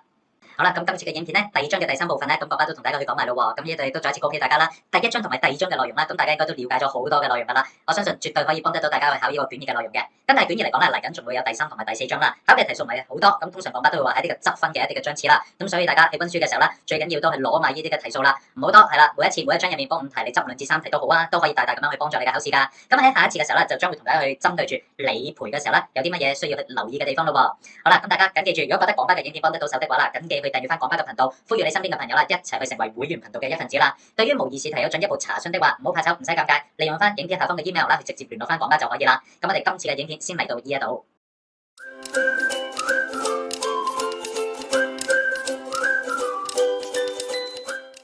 唔知道大家有冇諗過，既然喺一般保險嘅世界入面，我哋牽涉咁多唔同嘅險種，有車保啊，有水險啊，有遊艇啊，又有好多咩玻璃啊、金錢險嘅時候，大家有冇諗過喺賠錢嘅時候，其實可能需要到其他專業嘅人士幫手呢？因為你同我都會知道，保險公司有陣時得一個理賠部嘅時候，佢可唔可以去調查咁多唔同嘅案件啊？甚或乎喺當中會唔需要其他嘅專業人士去幫手，需要其他嘅文件同埋證據等等呢？甚或乎之前大家都曾經聽過字眼就叫做仲裁 arbitration 喎，其實又係啲乜嘢嚟㗎？咁我哋將會咧都喺今次呢一個嘅影片入面啦，將會同大家去講㗎。Hello， 大家好，歡迎大家嚟到廣巴 CFO 嘅頻道，我係廣巴。今次廣巴將會同大家一齊去進入第3章嘅世界入面。咁大家嚟講啦，喺整個嘅卷二啦，已經學咗第1同埋第2章噶啦。咁跟住第3、第4章啦，就會相對嘅內容咧比較簡單少少嘅。咁所以大家咧緊記住呢兩個嘅章次嘅內容咧，盡可能都去攞多啲嘅題數啱多啲啦。好啦，而家事不宜遲啦，我哋即刻去睇下今次嘅影片啦。咁啊，講翻啱啱都講過啦。咁其實喺第3章入面啦，同埋第4章咧，考嘅內容比較淺白少少嘅。其實大家從個比重嚟講都會睇得到啦。第3章同埋第4章咧，分別都係佔整個考試入面咧各10個嘅 percent 嘅，即係話各佔5題啦。咁所以其實呢5題嚟講啦，喺第3章啦，同埋後面嗰5題喺第4章嘅時候啦，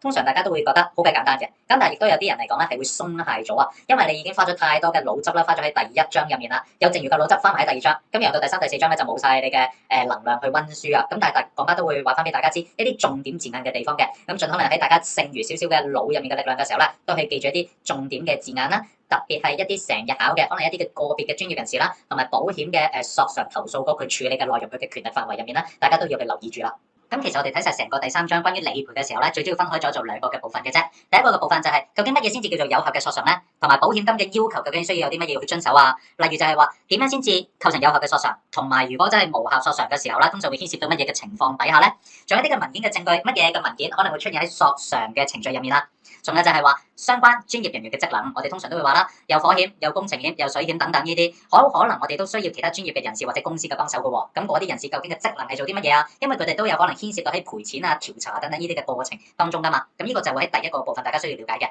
至於第二個嘅部分咧，就係講到理賠嘅運作啦。我哋第一會首先學一個字眼叫做仲裁啦 arbitration 嘅時候啦。咁乜嘢叫做仲裁咧？咁仲裁同訴訟有啲乜嘢分別啊？仲裁係咪一個好正規嘅法律程序咧？咁呢啲陣間大家都會睇到嘅。咁至於結清方式，即係通常牽涉到賠錢啊、理賠嘅時候啊，有啲乜嘢嘅方法，保險公司可能會常用啊。同埋最後咧，即係一啲嘅機構啦，保險投訴局嘅時候啦，佢哋主要嘅職能係做啲咩？咁陣間咧，大家都會喺第3章呢一個嘅內容上面啦，係會睇到噶。嗱，咁喺開手嘅時候咧，我哋先去睇下有啲乜嘢會構成有效嘅索償咧，有啲咩會構成無效嘅索償咧。咁大家好快就會睇到啦。嗱，有效索償嘅法律要求好簡單啦。咁我要去索償的話，最少我唔好出現呢個欺詐行為先啦。再者嘅就係張單一定要有效啦，即係話喂，如果張單都已經完咗嘅，或者張單都取消咗嘅，我仲點去構成索償咧？咁當中要構成張單去索償有效嘅時候，好多時都要俾保費啊等等啦，同埋個損失亦都要喺個危險即係個保障嘅範圍入面，唔好跌咗落去除外責任等等啦。咁至於無效嘅索償方面，亦都係啦。會唔會有一啲嘅通用嘅賠付可能需要去考慮啊？即係可能張單本身都唔會賠噶啦，只不過今次用到通用賠付，咁講翻通常嘅解讀都係呢個同情性質嘅賠付咧。好啦，又或者有冇啲其他彈性嘅處理可以做得到咧？咁呢啲我哋都話有效嘅索償入面啦，同埋啲無效索償啊、保險金要求入面啦，我哋可以用一個 common sense 嘅角度去諗一諗呢一件嘅事情噶。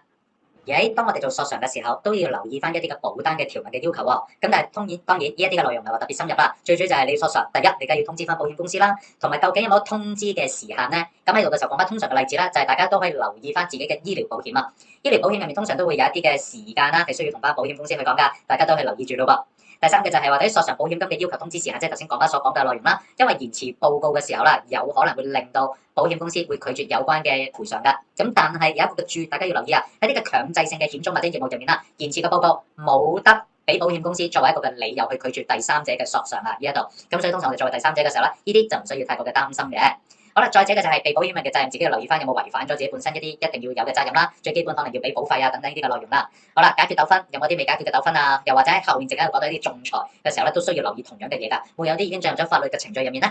好啦，再者嘅就係話有冇啲嘅比例分擔代位呢啲嘅條文咧，因為好可能喺做索償嘅時候咧，都有可能會影響到個賠償嗰個最終嘅銀碼㗎喎。咁所以呢啲咧都係我哋需要去留意嘅地方嚟㗎。咁只不過好多時大家都會話，其實我作為個客，我咪買咗張單就可以㗎啦咩？咁講翻之前都曾經提及過，就係話要俾保費，咁其實仲有冇其他嘅責任你需要去了解㗎？嗱，咁喺呢度嘅時候咧，咁大家就可以睇睇啦。喂，原來喺普通法入面或者喺保單嘅責任上面嚟講咧，我哋都有唔同嘅責任，作為個被保險人即係個客戶啦，係需要去知道㗎。嗱，最基本啦，喺普通法底下嘅責任嘅時候，盡可能都要同保險公司喺合理嘅範圍入面去合作啦。當然亦都係盡量去減少損失啦，自己就係冇理由買咗保險嘅時候咩都唔需要理啊。又或者我見到嗰樣嘢冚冚聲燒緊我個財產咯，我唔理佢啦，反正都買咗保險嘅時候，盡可能都喺合理嘅範圍入面去減少個損失嘅，同埋都唔好去危害到保險人嘅權利啦。咁呢度嘅時候咧，大家未來咧咁講翻都希望再有其他嘅系列咧，想同大家去講嘅，可能喺車險嘅世界入面啦。大家有冇諗過點解喺車險嘅世界，通常一撞咗車嘅時候嚟講啦，點解啲人架車唔喐佢嘅咧？又或者啲人就係乜都好，第一句説話就係先報咗警先嘅咧，其實係發生緊乜嘢事啊？咁呢啲咧咁講翻將來作為其他嘅範疇嗰度再同大家去講嘅，因為呢啲咧都唔涉及到考試嘅層面啊嚇。咁但係講翻都覺得大家一定要去當額外嘅知識啊或者資訊啊去了解下啦。咁仲有一個就係避免任何嘅欺詐行為啦，呢個就梗㗎啦，應該相當唔難理解㗎啦。咁喺保單嘅層面嚟講，咁其實作為個客，我點樣針對住個合約即係個保單咧，需要同保險公司盡翻自己嘅責任咧？咁當然亦都係。作為個客，我要證明翻個損失係屬於個保障範圍入面啦。有任何嘅受損嘅財產嘅時候，唔好自己亂咁去處置嗰啲嘅財產啊。咁亦都唔好連累保險公司，要同保險公司合作等等，呢啲都係。如果要向第三者去承認一啲嘅法律責任嘅時候啦，小心去處理啦。呢個有少少牽涉到頭先講家所講嘅，喂，點解撞咗車嘅時候，啲人第一時間梗係要叫咗警察嚟先嘅咧？咁呢個有少少同呢一點啦牽上個關係嘅。OK，咁所以呢啲嘅內容嘅時候咧，都係大家可以簡單去理解下嘅地方。咁你會話喂，講翻有冇邊個特別需要去背啊？呢度咧就冇嘅呢一度，因為講翻通常都係間唔中先會見佢考下呢一啲嘅地方嘅啫。咁但我相信考得出大家嘅時候，應該都難唔到大家呢啲比較常識層面嘅資訊啦。嗱，咁至於跟住嘅文件證據又係啲乜嘢咧？咁好多時大家都會知道啦。既然你要做索償的話，你都有可能係需要出示翻個證據噶嘛，即係話例如嗰張嘅收據，可能你掙咗幾多錢，你都要話翻俾保險公司去知道啦。嗱，緊記住文件嘅證據可能係個客戶嘅責任，亦都有可能係保險公司嘅責任嚟嘅。緊記住唔一定所有嘢都係個客戶嘅責任嚟噶。OK，嗱，譬如收據同埋一啲嘅金額，其他證明嚟講啦，呢個通常都係個客嘅責任啦，係啦，甚至乎有可能要自己去承擔翻一啲嘅相關嘅費用啦，出示一啲具體嘅證據啊、收據啊嘅證明等等，呢啲都係一啲比較常見合理嘅做法嚟㗎啦。但係如果係一啲嘅個人保險啊嘅索償嘅時候咧，有可能有其他嘅情況嘅，咁呢啲大家得個知字就可以㗎啦。好啦，至於合約要求嘅文件啦，通常都係。呢啲嘅所謂嘅合約文件，一啲商業嘅保險嚟講啦，通常都會要求啦。咁其實個客都可能需要保留翻一啲相關嘅記錄啊，去核實個損失啊。唔知道大家有冇曾經可能係做過一啲嘅一般保險嘅索償啦？咁好多時可能要由翻對方嗰間嘅公司啦，出翻就係呢一啲嘅意外嘅證明啊，或者嘅損失嘅證明啊，整咗幾多錢啊等等呢啲啦，都係一啲嘅文件嚟㗎。水險嘅世界就多好多咯，水險嘅世界甚至乎牽涉到一啲嘅檢驗嘅報告，甚至乎可能去到其他地方啊嗰啲啦，專業人士嗰啲嘅報告啦，係啦，仲有一啲嘅保單正本啊、咩提貨單啊，呢啲等等都有可能會出現嘅。當然唔少得嘅，因為一般保險啊嘛，都係牽涉到醫療保險啦，會唔會有一啲嘅醫療嘅證據啊，甚至乎有可能係需要用到一啲嘅警方報告嘅調查報告等等呢啲，都可以作為一啲嘅文件證據㗎。好啦，而跟住落嚟咧，就會好多時大家啦一睇嘅時候啦，都會你唔知佢係邊一個嚟嘅，係啦，個名識讀，不過唔知佢做緊咩嘅。咁但係喺一般嘅保險世界，正如講翻之前講過，牽涉嘅險種實在十分之多啦，所以好多時都會動用到一啲唔同嘅專業人士㗎，例如檢驗人、理賠師、工程師等等呢啲，全部都係。因為大家你同我都要知道，一般保險嘅世界入面，工程險又好，水險又好，呢啲都好，好多時都要依賴一啲專業嘅人士先至會知道㗎，冇可能一個人識得晒㗎。咁所以我哋都會好快咁去睇下一啲相關嘅專業人員嘅職能啦，即係佢哋嘅工作範疇係做啲乜嘢㗎。咁當然我哋會睇每一個職能嘅時候咧，每一個職業嘅時候咧，咁講乜都會話嘅，有一啲比較重要少少嘅，咁當然大家唔需要逐個咁樣去睇晒啦。OK，嗱，譬如我哋簡單去了解下先啦。檢驗人第一個通常係針對一啲嘅海上嘅損失啊，都需要呢啲嘅檢驗人嘅報告，需要佢哋去睇睇㗎啦。可能佢哋會去獨立調查啦，最基本就係話喂，究竟嗰個事喺海上面發生咗啲咩事？係啦，因為大家都會知道，有好多時水險嚟講咧，會牽涉到去到其他國家、地區啊等等啊。好啦，咁呢一個我哋就需要用到檢驗人咯喎。咁但係當然大家知道，人可以解係一間嘅公司咁樣去理解啦。咁但係記住係由邊個去請嘅咧？咁呢個好多時咧就由被保險人聘請及支付服務費啦。咁但係重點字眼就係，只要索償有效，有關嘅費用咧可以一次過同保險公司去攞翻嘅。呢個就係檢驗人。第二個理賠師，理賠師嘅時候咧，佢可能牽涉到啲理賠嘅調查啊、談判啊，俾一啲嘅意見等等嘅。咁大家呢個就需要了解到係由邊個去請啊？咁呢個就唔係個客咯，跟住係由保險公司聘請啦及支付保費嘅。而至於第三個工程師嘅時候，呢個好明顯就係針對呢個工程險啦。咁呢個就由保險公司去請啦。好啦，至於第4個理賠代理人，咁講翻會咁樣去講呢一件嘅事㗎。嗱，我哋都會知道理賠代理人即係話我再差唔多好似判上判咁樣啦。即係話我再有一啲其他嘅人士再去幫手，再去其他更加遠嘅地方嗰度啦，或者其他嘅地區嗰度啦，幫手去睇下嗰件嘅事情嘅。咁同樣地都係啦，可能喺呢個海上嘅貨物嘅保單嗰度啦，因為件貨今日就唔知送咗去邊度，聽日可能送咗去第2、第3個嘅國家地區嗰度，好可能就要邀請到呢一啲嘅人士啦去幫手㗎啦。咁所以就住呢一啲嘅人士嚟講啦，後面都仲有少少嘅，就係話你要知道佢哋好多時係針對啲咩險種啦，甚或乎嚟講咧係由邊個去請啦，同埋佢最主要嘅職能嚟講啦係做啲乜嘢啦。咁但係如果太多的話啦，咁大家都係記住翻紅色嘅字眼地方就可以啦。好啦，咁至於跟住2個嘅專業人員嘅職能嚟講咧，大家見到就係檢驗代理人啦，同埋海上理算師啦。嗱，呢2個咧特別要留意海上理算師啊，考試咧經常都考啊，咁所以大家呢個要小心同埋注意啦。咁嗱，先去睇下檢驗代理人先啦。叫得做代理人嘅時候，同樣地都係啦，因為嗰啲嘅檢驗公司亦都冇可能單憑1、2個人士啦，或者1、2間嘅公司咧就做晒噶嘛，好可能再要去揾啲人去幫手嘅，咁嗰啲就叫做檢驗代理人。咁至於海上理算師嘅時候咧，緊記住紅色字眼，因為佢最主要喺個水險嘅理賠入面啦，好多時會牽涉到唔同國家地區嘅專業嘅法律知識啊。有可能需要牽涉到啲嘅海事法啦、國際嘅海事法啦，同埋唔同國家嘅法律等等，所以亦都有可能牽涉到啲嘅長期調查，因為可能你即係深入去睇下嗰件事發生咩情況，出現喺邊一個嘅水域，有可能牽涉到啲嘅知識啊，所以考試啦經常都會考呢一個嘅 point 啊，咁所以大家要背咗佢咯。海上理算師嗱，睇咗咁多個內容嘅時候啦，跟住我哋就跳去下一個嘅話題啦，就係結清嘅方式，即係好多時賠償嘅時候咧會點樣去賠咧？咁呢幾個方法大家仲記唔記得啊？支付現金、直接支付維修費用、更換或者係恢復原狀，呢啲好似都係卷1同埋卷3大家曾經學過嘅嘢嚟㗎啦。但係仲記唔記得通常最多人用嘅係咩方法咧？唔記得咗嘅時候啦，緊記睇翻港巴嘅卷1嘅影片咯喎。咁呢啲大家曾經學過嘅嘢啦，大家當係溫故知新啦。咁講翻呢度啦，亦都唔長談太多啦。嗱，咁反之喺後面啦，就會想同大家咧介紹一個大家比較少接觸嘅字眼啫，就叫做仲裁。仲裁嗱，緊記住第一句嘅説話，提供咗一種訴訟以外嘅解決糾紛嘅方法。嗱，小心唔好將仲裁同訴訟當係同一樣嘢喎。仲裁、訴訟係2樣嘢嚟㗎。訴訟啦係一個正式嘅法庭行動嚟㗎，咁但係仲裁咧就相對上冇咁正式。講多次係相對上冇咁正式，即係話唔一定樣樣嘢都要鬧上法庭嘅。喺鬧上法庭之先，咁究竟可唔可以有啲嘢仲有傾有講，都仲可以去解決咧？咁呢個我哋就會叫做仲裁啦。唔需要咩法庭聽證㗎啦，亦都冇咩法律資格嘅人做代表嘅，對第三者冇約束力。緊記住，通常都係用喺金額嘅問題上面，唔係責任嘅問題嗰度。咁大家一定要留意住呢一個嘅 point 啊。再者就係話，仲裁唔係一個最終嘅判決。如果雙方對於仲裁真係啦，仍然唔滿意嘅結果嘅，最終都仍然係可以訴諸於訴訟，即係一啲正式嘅法庭行動㗎。咁所以留意就係呢幾個嘅 point 啦，同埋仲裁亦都唔適用於咩責任保險啊、人身意外保單等等啦。咁呢個考試啦都幾常考，咁所以大家溫書嘅時候啦都可以的話記一記啦。好啦，咁後面嚟講咧就係咩替代性爭議解決嘅方式條件講緊乜嘢咧？就係話一啲嘅一般保險嘅保單啦，可能就摒棄咗呢啲嘅仲裁條件啦，另外加咗翻一個叫做替代性嘅爭議解決方式條件，即係話乜嘢咧？即係話一個叫做調解呢一樣嘢啦。可能大家喺平時電視上面都聽過調解呢一個嘅內容咯。咁但係留意翻就係經過調解程序仍然未能夠解決嘅爭議啦，就需要根據翻仲裁嘅條例啦，通過仲裁予以解決啦。好啦，咁最後嘅時候啦，你都去睇埋一個機構就叫做保險投訴局。咁究竟佢做啲乜嘢啦？咁其實大家見得到個內文嘅時候啦，有少少似係咪喺卷1嘅時候咧都曾經學過咧？咁其實保險投訴局嚟講啦，都係啦，大家當重溫。咁佢最主要就係處理啲金錢性質嘅投訴個案啦，唔關責任事啊嚇。咁同埋個銀碼咧都係唔超過100萬港元嘅。咁最主要得啲個人保單啊，唔涉及嗰啲商業啊、工業啊、第三者保險啊，亦都唔係進入咗法律程序或者仲裁嘅案件等等啦。咁而家嗰啲嘅個案咧，亦都係保險公司啦，已經係作出咗最終嘅決定㗎啦。因為仲係喺度調查啊、審緊嘅時候啊，咁快走去揾保險投訴局都冇意思啦。咁個投訴人對於最終嘅決定不滿嘅時候，喺6個月之內，咁就可以係書面向呢個保險投訴局啦作出呢一個嘅投訴啦。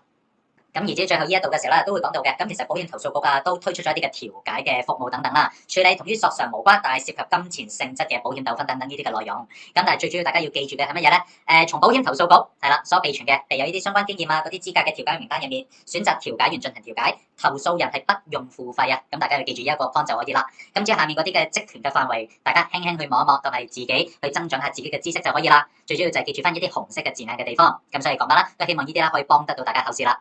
好啦，咁今次唔經唔覺咧，第3章嘅內容咧，咁講翻嚟都同大家啦去高呼咗，去睇咗一次噶咯喎。咁大家應該都掌握得到喺理賠嘅世界入面，特別針對係一般保險，可能會牽涉到啲乜嘢嘅人士啦，有啲乜嘢文件啦等等呢啲嘅內容，大家都會了解咗啦。咁所以大家第1、2、3章嘅時候啦，唔經唔覺已經係學咗45題嘅內容噶啦。好啦，咁但係最後5題嘅時候，咁會出現喺邊一個嘅章次啊？仲差邊一個章次大家係仍然未掌握得到、未學過嘅咧？就係最後一個章次第4章啦。第四章所講嘅係一啲嘅客戶服務嘅內容入面，咁但係當然個內容唔係太多，亦都係比較簡單直接㗎啦。即係大家緊記住就係客戶服務點樣先係一個好嘅客戶服務等等咧。咁喺下一次嘅影片入面啦，咁講巴都會同大家去講解埋嘅。咁如果大家都係嗰句，如果覺得講巴嘅影片幫得到手的話，呼籲多啲嘅朋友一齊去加入成為講巴會員頻道，成為當中嘅一份子啦。對於無疑試題有進一步嘅查詢或者想了解多少少嘅，利用翻影片下方嘅 email 直接去聯絡翻講巴啦。咁喺度就祝大家喺卷二入面考試可以做到一 tick pass 啦。我哋喺下一段嘅影片嗰度再見。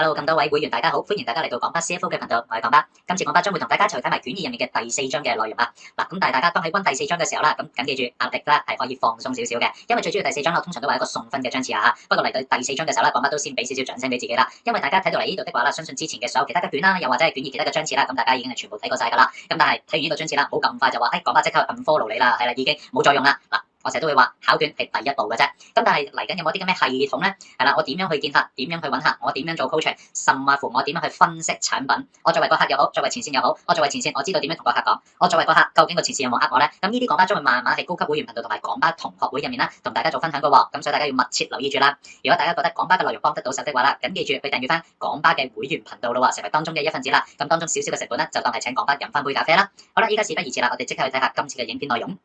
咁就住第四章，其實點解會話係送分呢？因為大家睇得到個題目就寫住係客戶服務。咁其實客戶服務嘅時候，乜嘢叫做客戶服務？做得好嘅客戶服務會點樣？做得唔好嘅客戶服務亦都會有啲乜嘢嘅後果呢？其實主要第四章咧都係所講呢一啲嘅內容嘅。咁所以講法就會話第四章咧呢10個 percent，即係呢5題嘅時候啦，基本上大家啦可以輕輕去忙完嘅時候啦，2、3題，甚至乎你溫多少少3、4題啦，相信對於大家嘅難度都不太大噶啦。因為我哋通常都會知道客戶服務即係 customer service 啦。如果做得好嘅，咁咪多啲客；做得唔好嘅時候，咪真係講客咯。咁其實呢啲我哋從住呢個概念，我哋用啲常識層面去諗就可以噶咯。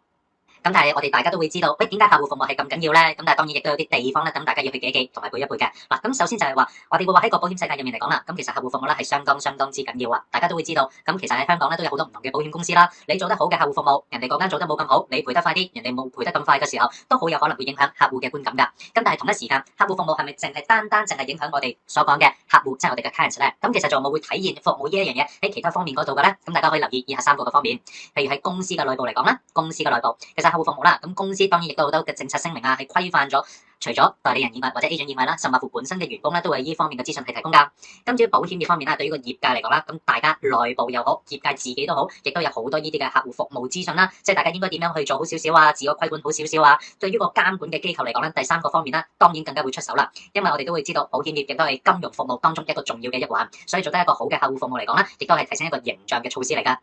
嗱，咁我哋簡單知道咗客戶服務喺個競爭咁激烈嘅保險世界入面嘅時候咧，係咁重要的話，咁做得唔好嘅客戶服務會發生咩事咧？嗱，咁呢度紅色嘅字眼嘅地方啦，咁講翻希望大家去記一記嘅。嗱，最直接第一個嘅就係業務嘅損失啦。喂，你賠錢賠得咁密，又或者你嘅代理人，又或者你嗰啲嘅agent 嘅時候，喂，個客戶服務做得咁差嘅，10問9唔應的話，我都去揾第2間嘅保險公司啦。所以最直接嘅影響當然係業務損失對於保險公司。第二，亦都係喪失咗中介人嘅支援啦，因為始終大家都要知道，如果一間公司嘅客戶服務做得唔好嘅時候，啲客戶會自然流失的話，你仲會唔會喺呢一間嘅保險公司嗰度去做咧？我相信你都唔會啦。咁所以亦都好可能就會喪失咗中介人嘅支援啦。我都會揾一間公司個 service 做得好嘅公司去做啦。如果做得唔好嘅時候，直接影響緊自己個收入。第3，破壞市場嘅聲譽。咁大家會知道，喂，做得唔好的話，之前喺上一頁嘅時候講乜都講過，呢一啲係形象措施嚟嘅喎。咁成間公司如果就係個服務做得唔好的話，成間公司嘅誠信啊嘅時候咧，好直接就會受住一個嘅衝擊㗎啦。咁如果更加遠少少的話，間公司都做得唔好嘅時候，整個業界啦個質素啦或者個素質啦就會形成咗一個好嚴重嘅問題㗎啦，因為好容易就會俾我哋嘅鄰近嘅一啲嘅地區啦，甚至乎國家啦就會爬咗頭㗎啦。所以去到最後嘅時候啦，做得唔好的話，會影響到監管機構直接介入，因為監管機構嘅時候啦，喂，你做得唔好發生咩事咧？因為始終都係保險業，當然賺錢係其中一個大家都想去諗嘅地方啦。咁但係那邊廂嘅時候，點樣係合規合法，俾得到客戶一個好嘅服務的話，亦都係大家要去諗嘅地方嚟㗎。咁做得唔好，我哋知道有咁嚴重嘅後果的話，咁做得好的話，亦都有啲乜嘢嘅地方，我哋會知道咧。第一就係個顧客嘅忠誠度。其實大家都可以問下自己，點解你會幫襯？如果你自己本身有買保險嘅時候啦，點解你會幫襯呢一間保險公司去買保險咧？嗱，當然大家會諗，呢間公司可能嗰個前線人員啊，嗰個 agent 嘅時候係我識咗個好耐嘅朋友咯，或者我識咗好耐嘅嗰啲嘅細叔伯啊等等啊 auntie 啊姑姐啊等等咯。咁但係那邊廂會唔會有啲人就會諗緊，呢間嘅公司嘅時候，可能佢個顧客嗰個服務做得好咧？可能我打電話上去嘅時候問到嗰啲 CS 嘅時候，佢哋好多嘅問題都答得到咧，甚至乎賠償嘅速度好咧。咁所以我哋成日都會話一個做得好嘅客戶服務的話啦，係可以提升客戶嘅忠誠度㗎。所以將來嘅時候，一啲業務嘅持續性又好啦，甚至乎可能自己要加單啊，再向身邊嘅朋友去推介嘅時候，就係第二個啊，提升業務能力同埋第三個嘅顧客嘅生產力啦。相信大家都會去推介呢一間嘅公司㗎。咁所以我哋就會話啦，嗱，呢三個入面咧，講翻額外俾少少 tips 俾大家，考試成日都考嘅就係第三個顧客嘅生產力。考試會問到啦，乜嘢叫做顧客嘅生產力咧？咁大家睇一睇下面嘅解釋，就係話，如果你滿意呢一間公司嘅服務嘅時候，你會向你身邊嘅朋友啦、屋企人啦，係會大力推薦一間嘅公司㗎。咁我哋簡單啲去形容就係 referral， 你會 refer 你多啲嘅朋友俾間保險公司嗰度去幫襯咯。係啦，未必你話幫襯呢個代理人，係啦，可能都未必識呢個細叔㗎。咁但係客戶都可以直接去揾保險公司去買保險㗎嘛。咁所以我哋話顧客嘅生產力咧係講緊推薦呢一個嘅地方啦。咁我諗嚟到呢一刻嘅時候，你同我都知道顧客服務係咁重要啦。咁保險公司知唔知啊？保險公司梗係一定知啦。咁但係保險公司唔可能下下都淨係靠賣到張保單先同個客戶去講啦。佢哋嘅服務質素啊，佢哋嘅承擔承諾究竟係啲乜嘢㗎嘛？所以保險公司就運用一樣嘢啦，就叫做宣告。咁大家就當係好似一個 policy 咁樣啦。有陣時大家可能喺保險公司嘅網站又好啊，或者其他嘅地方啦，一啲嘅宣傳嘅時候咧，都會見得到呢一啲嘅宣告㗎喎。會睇得到，譬如保險公司嗰啲嘅服務承擔嘅義務啊、承諾啊、標準啊等等呢一啲啦。如果大家有興趣嘅時候，亦都不妨可以去上網瀏覽唔同保險公司嘅網站㗎。有陣時會見得到啦，就係咩嗰啲咩關於我們啊嗰啲嘅地方咧，又或者我哋作出嘅承諾啊等等嗰啲咧，咁其實就係你唔係佢個客，但係你都可以睇得到依間保險公司佢講嘅宣告內容啦。咁其實喺後面嘅時候啦，咁其實都想話俾大家知道，一般嘅保險公司啦，有啲乜嘢嘅客戶服務嘅標準嘅咧，咁其實我諗大家都會知噶啦，咪就係話我好明白係啦，客戶嘅需求、客戶嘅資料啦，係會保密啊，同埋亦都係會所有嘅文件好迅速俾得到佢啦。所有如果嘅理賠嘅時候，如果係齊文件嘅話，亦都會盡快去賠到客戶嘅手上啦。咁呢啲通常都係保險公司嗰啲宣告嘅客戶服務標準嘅承諾嚟噶喎。咁但係同一時間緊記住，咁保險公司亦都會提醒住嗰啲嘅被保險人啊，或者嗰啲中介人嘅時候啦，咁我保險公司會做啲乜嘢啦？好啦，咁至於你亦都需要做翻啲乜嘢咧？咁咪又係嗰幾個咯。譬如就係個客戶可能有啲嘅最高誠信嘅責任啦，即係話唔問都要答呢一樣嘢啦。咁大家仲記唔記得最高誠信啊？唔記得就去睇翻卷1卷3嘅內容啦。咁同埋客戶亦都需要去俾保費啦。你唔俾保費嘅時候，點樣會有一個嘅保障俾得到佢咧？咁至於中介人嘅時候咧，亦都有啲嘅守則啦，嗰啲嘅專業操守啦，係需要進行住噶。咁所以呢啲都係保險公司又好啦，自己本身一啲嘅客戶服務標準，嗱邊廂亦都係保險公司會提醒住被保險人同埋保險中介人一啲嘅業務上面咧，會去提嘅內容嚟啦。咁所以我哋頭先已經好快咁樣去睇咗差唔多成個第4章啦，最主要嘅內容噶啦。咁但係呢度嚟講咧，考試咧基本上講巴經常都會見得到佢考嘅。就係既然我哋都知道客戶服務係咁緊要嘅時候，咁其實有啲乜嘢人會去監察住嘅咧？客戶服務嘅標準啊，嗰啲嘅措施啊，實施有冇做到嘅時候，嗱，咁我哋逐個去睇下。第一個保單嘅持有人或者係公眾，不論你係唔係嗰間保險公司嘅客戶都好，如果你係即係你個保單持有人啦，你梗係會睇住自己買嗰間買嗰個保單嘅保險公司究竟佢有冇做到佢所講嘅承諾啦。就算你唔係嗰間保險公司嘅客戶嚟講，你作為一個公眾嚟講都好啊，你都會留意住，喂，咁其實保險界嘅發展係點樣啊？有冇啲個別嘅新聞啊？咁呢度咧講翻中位將來嘅其他一啲嘅會員頻道嘅時候咧，再同大家去講多少少嘅呢一度一啲嘅花邊新聞啦，甚或乎喺業界經常會發生嘅一啲情況，咁講翻都會同大家去分享嘅。另外就係一啲嘅行業團體嘅機構啦，咁一定會睇住噶啦。保險業嘅監管機構官方少少嘅，亦都會睇啦。甚或乎保險公司自己本身內部啦，其實都經常會睇嘅。因為有陣時我哋都會知道，保險公司大家仲記得喺卷1嘅時候曾經學過一啲嘅部門啦，叫做一啲審計部 auditing 啊。其實好多時保險公司內部啦，間唔中係啦，都會成日俾人去 audit 嘅喎。係啦，甚或乎好多保險公司嘅人成日都話啦，除咗法規啊、法律部嘅時候，有陣時另一個部門啦，大家都好緊張嘅就係一個嘅 audit 啦，審計部啦。因為佢就會睇翻保險公司，喂，你有冇做足晒所有嘅措施㗎？而你有冇啲咩地方行差踏錯㗎？如果有嘅，俾翻個理由出嚟。所以其實保險公司嘅時候啦，有陣時都會好緊張㗎。當被 audit 嘅時候，因為都要睇下自己有冇行差踏錯到啦。好啦，而至於跟住呢度嘅時候，大家第一次睇嘅話咧，以往好多嘅學員都會同講班講，哇，呢扎嘢講班我咪又需要重新去背過一次啊！嗱，咁大家就要諗起翻咯。第一，你對於卷1嘅內容你仲有幾多嘅印象先？咁但係喂，講班卷1都隔咗好耐嘅世紀，或者係啦，考完都已經忘記咗㗎啦。嗱，咁但係大家都放心，不論你前者又好，後者又好啦。咁其實呢一個嘅位置，保險公司嘅法律啊，同埋啲嘅規管責任啊，都係擺翻喺度俾大家做重溫嘅啫。通常喺考試嘅層面嚟講咧，講乜就好少見到佢考啦。例如呢度佢所講嘅嗰啲咩合約普通法啊、保險業條例啊、承保商專業守則啊等等呢啲，相信都難大家唔到㗎啦。譬如保險業條例入面，喂，我作為一間保險公司，要遵守住股本嘅規定、償付能力嘅規定啊，同埋要買足夠嘅再保險呢一啲嘅內容啊，相信大家都依稀有啲嘅印象啊，係咪啊？咁但係當然個內容細則未必要去背得好足嘅呢一度，又或者係承保商專業守則啦，最主要都係保聯一啲嘅制定啦，適用翻香港居民以個人身份作為保單持有人嘅一啲嘅個人保險，同埋需要遵守一啲嘅優良保險慣例，睇下大家仲記唔記得呢一啲嘅內容嘅啫。但係如果真係唔係太記得嘅時候啦，咁就好快咁樣去睇翻個研習資料手冊，重溫一次就可以噶啦。但係當然大家話喂，唔係我講翻，我再想精簡啲嘅，咁去睇翻講翻嘅卷1嘅影片內容就可以咯。咁講翻啱啱講到啦，頭先嗰啲嘅法律責任啊、規管責任嘅時候啊，咁大家可以當係一個重溫嘅形式啦，可以喺短一嘅影片都可以睇到相關嘅內容啦。咁但係跟住呢個嘅位置啦，咁大家就務必一定要去緊記啦。嗱，因為就係支付同埋收受回佣嘅法律後果啊，不論考又或者係唔考都好啦，呢個都係好大影響大家將來喺個保險業界入面嘅生存噶。咁記住，第一，乜嘢叫做回佣先？回佣就係話個中介人將自己部分嘅佣金回贈俾客戶啦。咁但係大家經常都會問過一句，得唔得㗎？好啦，咁我哋先去睇翻個官方嘅定義啦。嗱，實務上面當然大家經常都會另外去問廣巴啦。咁但係我哋先去睇翻啲嘅官方嘅定義先。咁嘅第二點就係話喺冇得到被保險人嘅書面同意之前，就住一般嘅業務嚟講咧，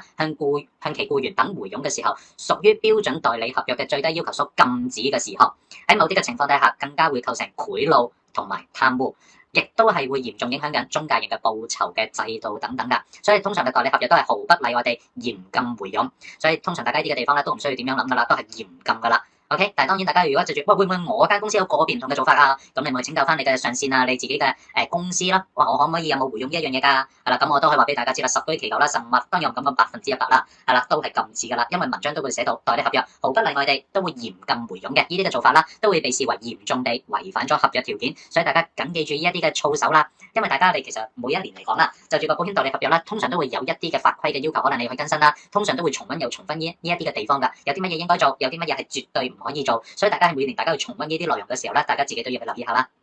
好啦，終於嚟到最後一版嘅時候啦，咁廣巴都先俾掌聲俾自己啊嚇！嗱，咁其實卷1、2、3 MPF 同埋卷5啦，咁廣巴都已經同大家一一去分享晒㗎啦，咁所以大家咧應該做到保險嘅全女打咯喎。喂，廣巴，咁我即刻就去 unfollow 你個頻道先，咁大家先冷靜少少先。嗱，記住考卷永遠都係你踏出保險世界嘅第一步嚟嘅啫。咁但係再下一步嘅時候，你點樣去揾客？你點樣去分析產品？你點樣去分析下你個客？甚至乎我做上線，我點樣對個客做一啲嘅 coaching， 有冇啲嘅系統嘅咧？只我作為個普羅大眾嘅時候，作為市民的話，我唔係個保險從業員啦。咁你點樣去睇一隻嘅產品？又或者係我點知道個代理人有冇呃自己咧？呢啲咧，咁廣巴之後都會喺高級會員嘅頻道啦，同埋廣巴嘅同學會嗰度啦，再同大家去分享多啲呢啲嘅內容噶，所以大家密切去期待啦。嗱，咁最後就係話，如果大家覺得廣巴嘅內容幫得到手的話啦，咁記住呼籲多啲身邊嘅同好啦，一齊去成為廣巴會員頻道嘅一份子啦。嗱，咁但係如果你對於考試嘅模擬試題有進一步查詢的話啦，可以利用翻熒光幕上面嘅 email 係啦，咁直接去電郵翻俾廣巴去做翻一個嘅查詢噶。咁最後呢度啦，就預祝大家喺保險嘅路途上面啦，預祝大家成功啦。我哋再喺之後其他嘅影片嗰度再見。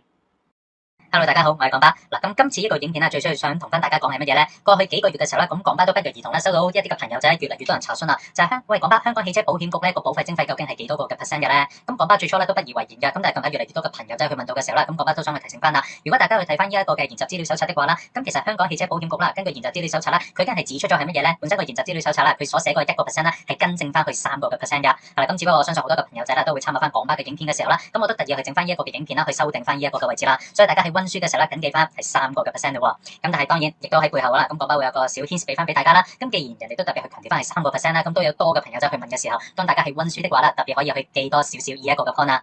好啦，咁今次嘅影片咧就好快先嚟到呢一度啦。咁廣巴嚟講咧，即將會亦都會有啲嘅新嘅影片啦，準備去推出俾大家嘅喎。咁所以大家去密切期待啦。有進一步嘅關於一啲嘅模擬試題啊，或者其他嘅查詢的話啦，緊記利用翻影片下方嘅 email 啦，直接去聯絡翻廣巴啦。